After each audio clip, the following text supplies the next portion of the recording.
It's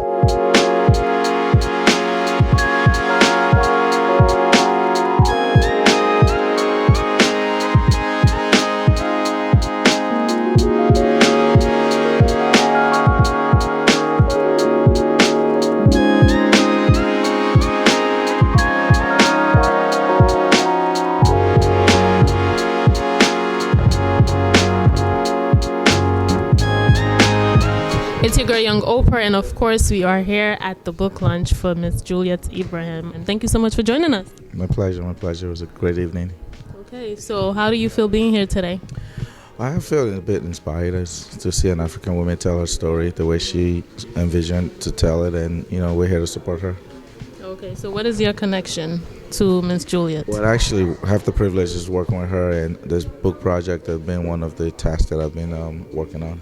I've known personally, I've met Juliet Ibrahim like a couple of years ago, and she was doing this non-profit event, and every time we would bump into each other throughout the years, and I remember you, because that event, she did it in Ivory Coast, and I'm from Ivory Coast, so we kind of related and connected because of that. And seeing the woman that she has become, it's so refreshing, and it's encouraging for, I guess, any woman for that matter, because she was talking about women empowerment. It's good for any woman who aspires to do great things. She set an example, I think, and she's setting the bar high. Having worked with her for such a long time, what would you say about Miss Juliet? I think she's a very brilliant woman. She doesn't get enough credit, in my opinion, for the sort of talent that she has and things that she does with her talent around the world, specifically in West Africa. But, sometimes when you do things for people's accolade, then you don't really should be doing it, basically. But I think she does it because she cares so much about being able to inspire the young generation and obviously push the limit on things that women are perceived to be able to do and the talent that they have and how they should use the talent. So I think she's an epitome of what a strong woman is, an strong African woman, and she's had the opportunity with this book to actually display that and bring that to forefront. Thank you so much for joining us. Of course, the lady of the hour, Miss Juliet Ibrahim. Please give her a round of applause. Please. I was reading part of your book, of course, and I am wild. I'm moved because, I've watched you for years in movies, and to know that you're such a selfless humanitarian. You're not only gorgeous, she has been crowned one of the most beautiful women in West Africa, of course. So yes, give her a round of applause for that. Yes, thank God. But reading parts of your book, I'm wild, of course. So what inspired you to write this book? Thank you for coming. Thanks to everyone here. What inspired my book was the fact that I wanted people to get to know the real me and not just what they see on social media. So I've always wanted to do a movie about my life, but it kept taking forever because I felt like I had to do it right, and it never really seemed like I had enough funds to do it. I felt like I still needed more funding, to do the perfect movie I wanted to. So after I had an accident that happened about somewhere, probably like 4 years ago, and I nearly lost my life, it just hit me that I've been dragging this thing for a very long time. Like, if something bad had happened to me, I would have just carried my story with me, basically. So I started, I had already started writing screenplays about my life. So I spoke with my sister, who's a writer, Sonia, and I was like, what, how do I go about writing a book? She's like, just write. If it's a screenplay or like you're just getting something off your chest, just write it. When you're done, we can put it into a book for you. And I just started doing it, and that's how it happened. And I decided to do a memoir. So it's just basically stories about me from when I was a kid to where and how far. And I've decided to also address certain issues that I never spoke about before in the book, so that my truth is spoken. So it's just basically me trying to get the real. And you read the book. You say you read it in like one day. So what did you think about it? I personally loved it. I always admired her, but after reading the book, it showed me another part of her that shows how great she is, and my love and admiration for her has just increased. She is just simple, like any other regular person. She shows how she is. She doesn't fake it, which is what I really like. Of course. So how was life like growing up? Growing up was always more of me moving from one place to another. It wasn't very comfortable from childhood because I experienced civil wars. So we're forced to move from one place to another. There was the war in Liberia, Lebanon, and Ivory Coast. Then living in Ghana, when we finally moved back to Ghana, was the best one because it's been extremely peaceful. And the best part of my childhood was moving from those countries because of civil wars, having to lose everything with the family, losing loved ones along the line because of war, experiencing near-death experiences as well. So growing up was filled with so many emotions and a lot of life-making decisions as well, because I was the firstborn and I grew up quite fast because of my experiences. So every decision I made when I was a kid basically led me to where I am today, because I could have chosen other decisions and gone astray and all of that, being a refugee living in those countries. But I didn't choose to let the fact that I was living as a refugee or going to refugee schools and stuff make me feel down or like that's the end of the world. I used the opportunity that I had, especially when I was living in Ivory Coast, to learn French language. I read and write and speak French till date. I just try to use it positively to be who I wanted to be in the future. Yeah. When I was in primary school, in the refugee school at the time, some of the refugees didn't have any money or anything to feed.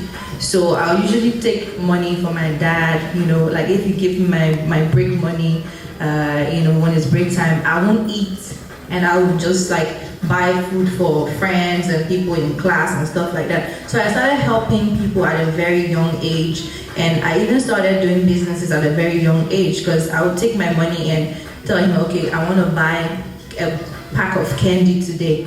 And I'll go on campus and start selling the candy one, and I'll take the money and go and pay him and buy 2 more. But that was my way of having extra money to help friends and help people that I felt still looked up to me in school and in church and places like that. So I think I call myself Mother Teresa sometimes. I wish I could help the whole world if I had the means to. But because I've been able to live and suffer like other refugees out there, I understand what it is to live and to need a helping hand to push you up. So it inspired my humanitarian works. I still help people. I still try to do a lot of things whenever I can. I collaborate with other NGOs out there, and I do stuff for people. Yeah. You have a chapter in your book where you spoke about your hair and such. So tell me about that. What inspired that? So I actually spoke about it because people will look at me today and they think, oh, your hair is perfect. Like, why do you wear the wigs and all of that? But everybody out there have their own self-esteem issues at some point in life. It takes maturity and experience to come out of it and love yourself for who you are. So it took me a long time for me to discover myself. When I was in school, in primary, I wanted to change everything about me. People would say, "Oh, you're very beautiful." I'll hear it and I'm like, yeah, okay. I still didn't see myself as beautiful, especially when I was always reading those magazines, seeing all the girls, J-Lo and the rest on the cover, and they're looking so perfect, you know. And it happens to a lot of young girls these days because they still see these people that are made up and photoshopped, and they think that that is the way to be and that's it. So I was one of those girls, you know. I started to speak about those experiences because I wanted young girls to know that I also went through the same thing, and it was all a facade. I was chasing something that wasn't really there because I still had it in me. I still had what other people wanted to be in me because everybody is made in their own unique way. I went ahead, I had my nice curly hair when I was growing up, you know, and I went ahead to start perming it, relaxing the hair. Next thing, my hair just came off. So I went bald, you know. So sometimes you're trying to change yourself, but you're not supposed to change yourself. You're supposed to just embrace who you are, you know. And that's why I spoke about it in there. I spoke about trying so bad to hide and cover up my knock knees. And even till date, I still have people trying to attack me and insult me because they say I have a knock knee. I'm like, okay, what else? Because I've embraced myself now, you know. Before it was so bad when I was in primary school and in high school, trying to cover it up. I wouldn't wear short things and all of that. But now that I've embraced myself, I have people that will also see me wear those short things like, oh my God, I like how you've actually embraced your knock knees. Because of you, I'm going to rock this kind of outfit. So if I can be a source of inspiration to someone out there that has similar issues, this was my way of doing that.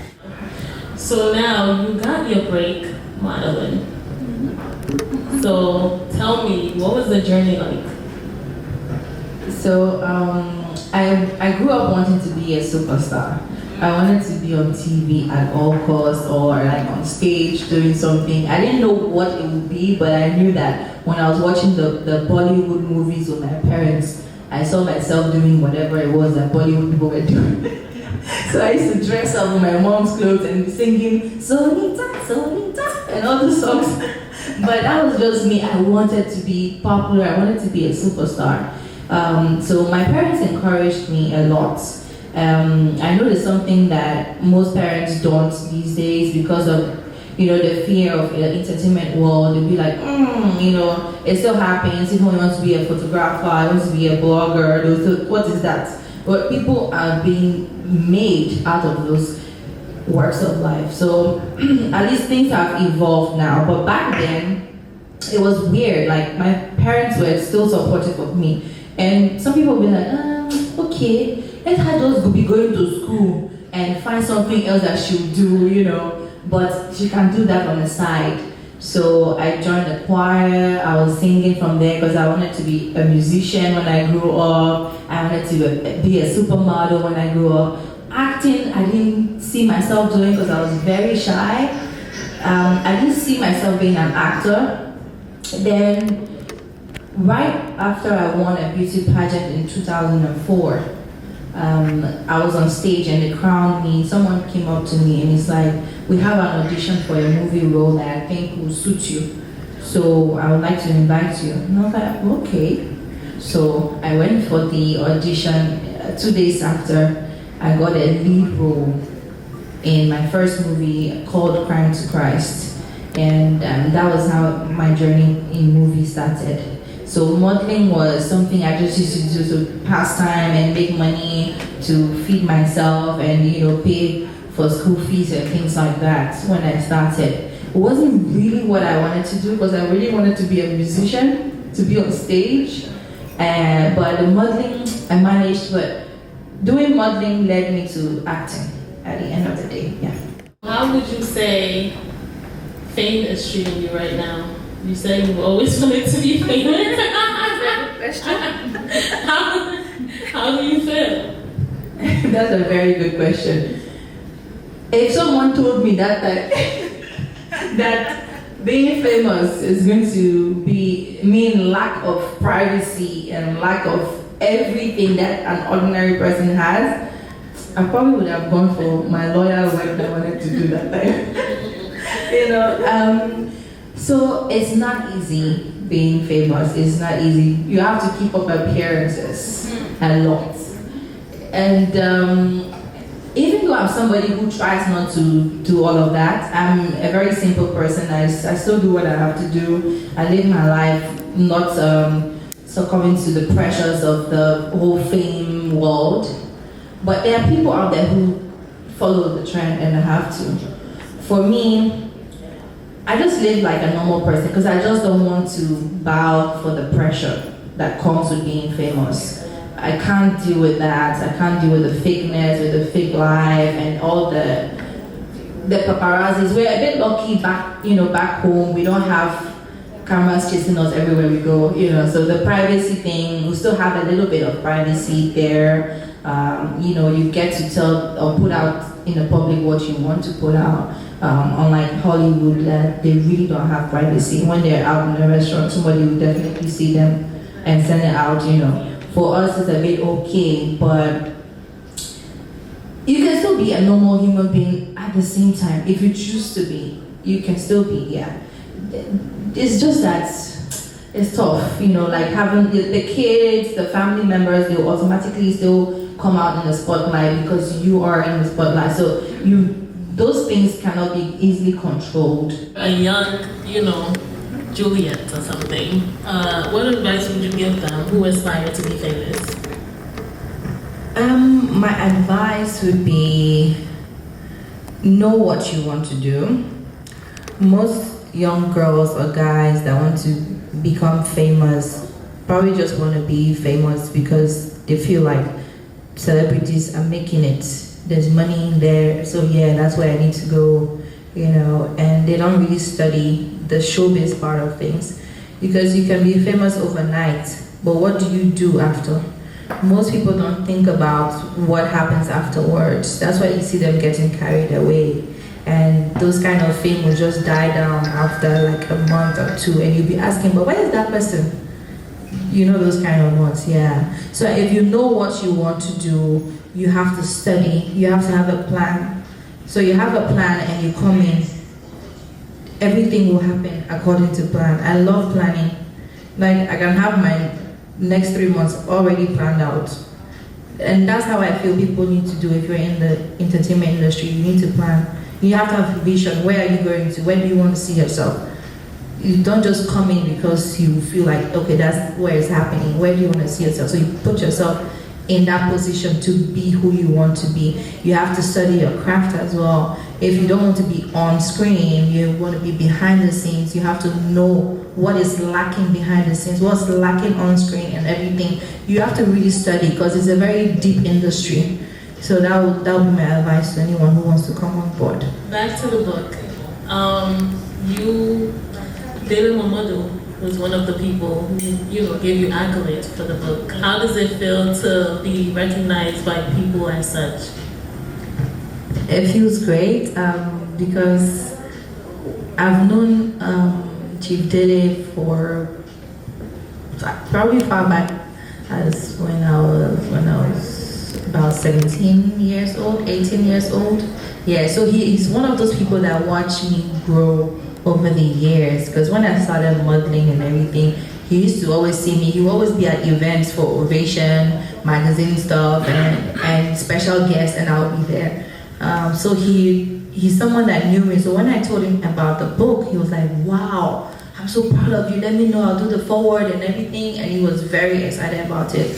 And I sent it to him and he did the forward. So it feels very amazing, to have people like that support me and speak up so well about me, because honestly, when he was at the launch in Lagos, I didn't even know he had paid so much attention to me over the years until he said some stuff, and I was like, oh wow, so he used to actually pay attention to me, because sometimes you can see people over the years, but in passing, it's just like, hi. You don't know they are monitoring your every move and all of that, so it really meant a lot to me. What do you hope to achieve with this book?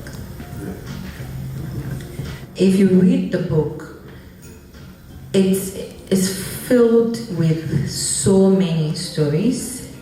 And I've touched on so many topics that most people don't want to talk about these days. And for me, being a philanthropist and a humanitarian, I'm also into women empowerment. I believe in that.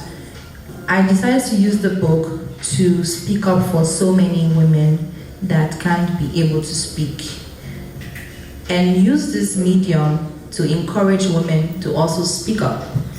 I spoke on depression, dealing with depression, which is something that both men and women are going through every day. Is happening, is on the increase back home in Africa and even here. I spoke on domestic violence. I spoke on, and these are all personal experiences. I spoke on rape. I spoke on molestation. I spoke on being a single mother, and I spoke on dealing with divorce in an African setting. I spoke on being a refugee, and a whole lot. So it's very intense. There's so much to take on from the book, and it's very relatable. So if someone is reading, they can get to see themselves, because we all go through these things at some point in life. So my own way was putting these stories down and teaching you how I dealt with it, how I was able to overcome, how I wasn't able to overcome, what I did at that point in time, what I could have done, and stuff like that. So it's a memoir of my own way of healing through everything that I've gone through, and how I used all these experiences to be the woman I am today. So it's just basically supposed to motivate and inspire people after they've read it, and create conversations about these things that are happening in society or in the world today. We all know you to be beautiful, talented, and a giver, of course. But who is Miss Juliet Ibrahim? This is Miss Juliet Ibrahim. So, A Toast to Life has everything about me. So this is my vulnerability. This is me opening up, and letting you know who the real Juliet is. Because I got tired of people just assuming they knew me based on the rumors and stuff that always come out in the blogs every week. Sometimes I will see that I'm granted an interview that I had no idea about online, and people will be calling me. I'm like, when did I say that? It just became too much. So I felt like my truth it was time for it to come out, basically. Like, people get to know me, get to know how I think, how I do things, and just how I'm a very ordinary girl. I'm not as people paint me and all of that. I'm a very simple, down-to-earth girl. I'm very persistent and resilient, and I'm a go-getter. I'm determined. I know what I want, and I go for what I want. I'm blessed. I'm lucky. I'm a mother of one, and I'm a family-oriented person, and I'm extremely supportive. And if not for management, you see that I'll support people every single day. Every day I'll be carrying people around. Oh, this person is good, let's help this person. But it's like, people always take advantage of my kindness, but I can't stop who I am. I can't change who I am. I think people in here who know me will tell you should ask them that question. I'll give them a chance in a few. So what's next for you?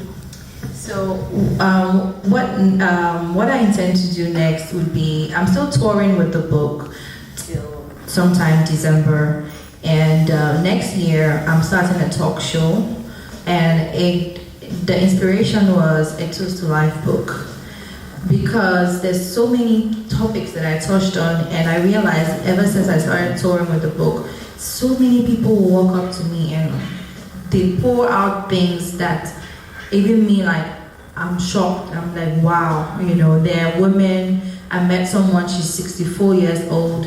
She's been keeping her rape experience in her for 64 years.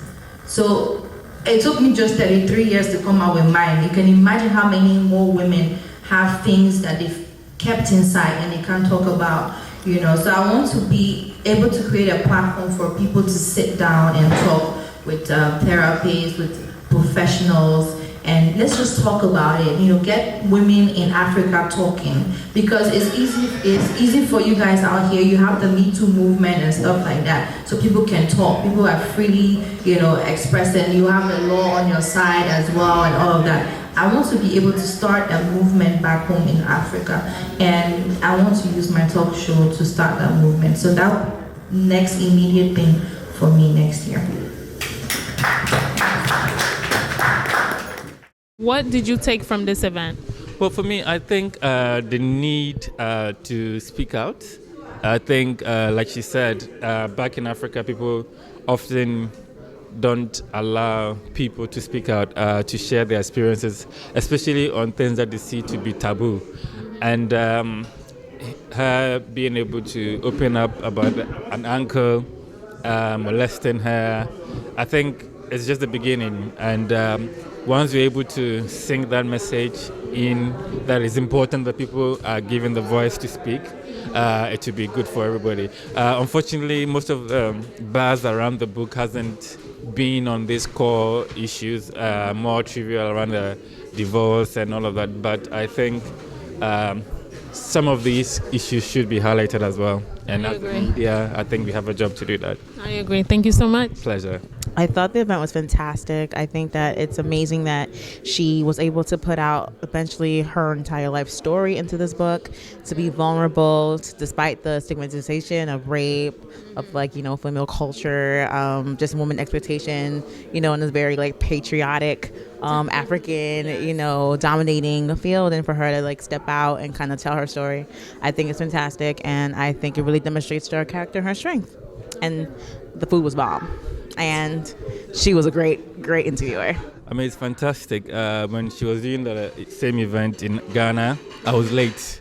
And so I missed all the good parts. So I'm particularly happy that I came early and got to hear from her why she decided to write the book. And I mean, she spoke very passionately because it was personal to her. It's experiences that she's sharing.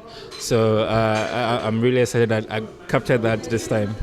I did love the event. I was very happy of how she was explaining things and giving us answering to our questions. And she also went into kind of giving us a resume about the book, which will create opportunity for people to want to read more and know more about her.